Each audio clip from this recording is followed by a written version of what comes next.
Hello everyone and welcome to Southern Motor Company.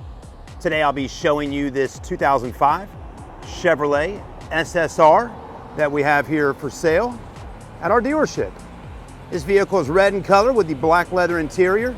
Under the hood is the 6.0 liter V8 naturally aspirated, 390 horsepower with 405 foot-pounds of torque.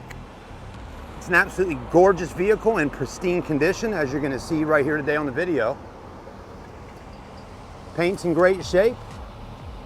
Let's take a look at the 19-inch 5-star chrome alloy wheels in the front with the Goodyear tires. Those are a 255/45 series tire. Chevrolet is equipped 20-inch wheels in the rear with a little bit wider setup. Vehicle also is a hardtop convertible, and we'll show you how that functions here shortly. But there's the tires in the rear with a 20-inch wheel, which looks really nice how this vehicle is set up.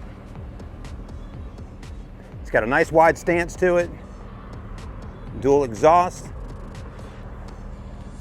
has a great amount of storage space in the rear.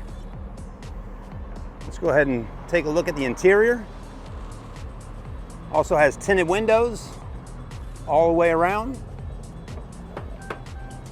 This one's got the black leather, of course, with the driver power seat and heated seats with lumbar and memory seats. I love how the red is brought into the interior. Flows quite nicely with the automatic transmission. Steering wheel looks great. This vehicle has just a little bit over 90,000 miles, I believe right around 94,000. Also has the Pioneer head unit. Touchscreen display, USB, auxiliary, also getting Bluetooth and Bluetooth audio. All right, stay with us. Let's look in the trunk, pop the hood, and show you the top.